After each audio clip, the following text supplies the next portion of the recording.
Hello everyone, I'm Dr. Soham Rasal. In this video, I'm going to tell you how to write long answer questions in DNB Theory exams even if you feel that you know very less. This video is basically for the radiology residents, but I feel the residents from the other branches might also find this useful. Let's break down the structure and scoring tricks that works. Let's have a quick recap of my previous video where I told you the presentation tips.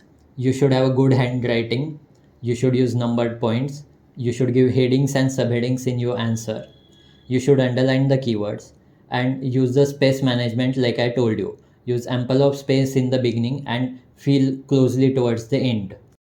And the smart writing tips are use of diagram, flowchart, precise answer, and keywords. I will suggest you to follow this template while writing your answer. First, write down the introduction of the pathology in 1 or 2 sentences. Then, write down about the clinical features. Write only the key clinical features which are pathognomonic to the pathology. Then comes the morphology of the lesion. In this part, you can draw diagrams and showcase your knowledge to the examiner. Then comes the imaging features part. Then the role of radiology in the management of this pathology, which is a part where you can get brownie points. And then comes the last part, which is most important part in radiology exam, that is differential diagnosis. This is how your answer sheet will look like. Let's come to the imaging features section. First comes the X-ray. If you know any pathognomonic appearance of the lesion, you have to write it down. You can also say if X-ray is not useful or non-specific. Then comes the fluoroscopy. Fluoroscopy will give you the dynamic examination of the lesion, and if it is not useful, just mention that. Then we will write down about the ultrasonographic findings. Mention whether the lesion is isoechoic, hypoechoic, or hyperechoic. Then you can write about the location of the lesion and its surrounding relationships.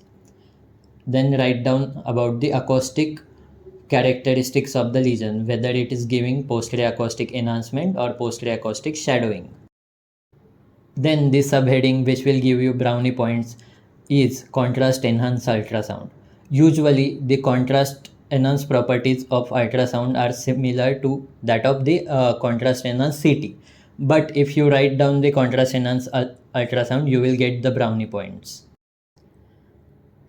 In Doppler examination, you can write whether the lesion is hypervascular or hypovascular. Then you can write about the spectral waveform pattern, whether it is arterial or venous. And if the lesion is very hypovascular, you can write down about the power Doppler as well. In the CT section, first write down about the location of the lesion and its relationship with the adjacent structures.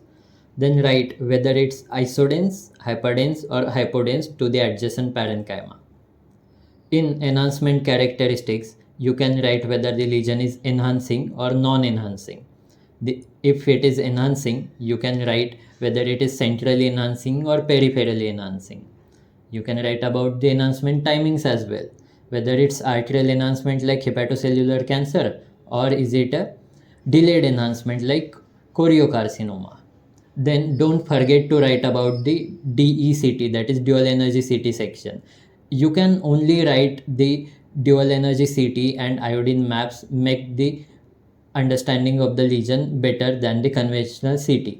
Then also you will get the brownie points.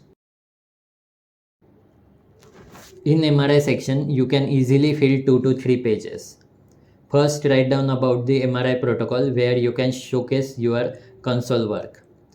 Write down about the patient preparation, whether you want to ask patient for fasting like in case of MRCP, then serum creatinine in case of contrast, then informed consent, you can write about that as well. If you want to really stretch your answer, write down about the patient position and FOV as well. Then comes the MRI sequences. Just imagine that you are sitting in a console monitoring a scan of a patient of a given pathology. Which sequences would you take? For almost every patient, you would take T1, T2, FLAIR, diffusion weighted imaging. in axial, coronal, or sagittal sections. Then you will take pre and post contrast T1 PATSAT.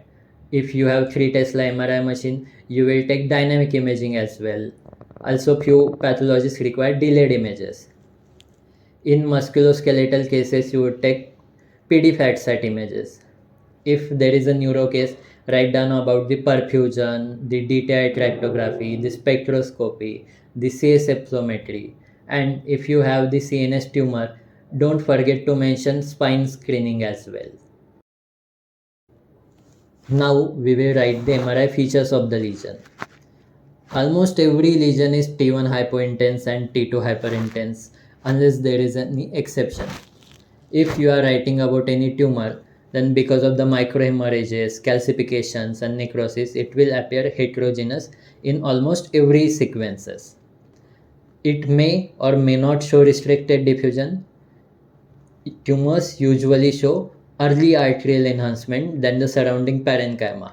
But beware of the exceptions like CA pancreas and CA endometrium, which enhances less as compared to the adjacent parenchyma. And if there is any pathognomonic appearance on MRI, then you have to write it down, like ice cream cone appearance in the vestibular schwannoma. The last modality you will write down while writing the imaging feature section is the nuclear medicine. I know we don't spend a lot of time in the department, in the nuclear medicine department, but this section will give you brownie points. First, write down whether the nuclear medicine is useful for diagnosis or staging.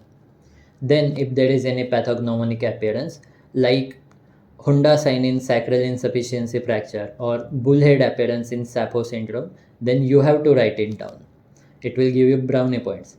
Or you can just write the lesion will show increased FDG update or is hot on the PET scan, then it will also work.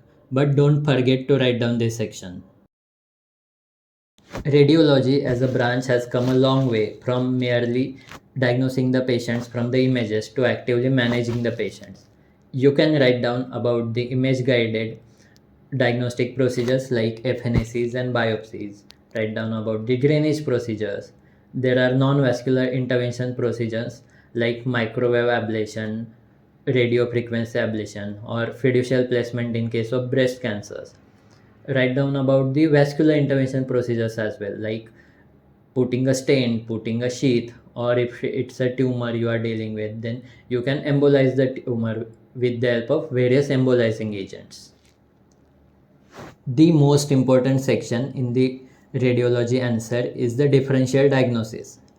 As we, the radiologists, see the pathology via the different shades of grey, it is always wise to give differential diagnosis for a pathology. Use at least 3 differentials in your answer and write down why they are differentials and what are the differentiating features in them. This shows your applied knowledge as well. So I feel that this is more than enough for writing down an answer in your theory exam. You don't need to know everything to write down the great answer. Use this structure to stretch your answer and make it look bigger and better. Use the known facts wisely. And the most important thing is don't panic. If time permits, I will make a short video of a sample answer to write down in an exam paper. If you have any queries, you can put them down in the comment sections below. You can connect me with these contacts. I again thanks Ms. Rishita Acharya from JJ for this amazing tech support. May the force be with you all.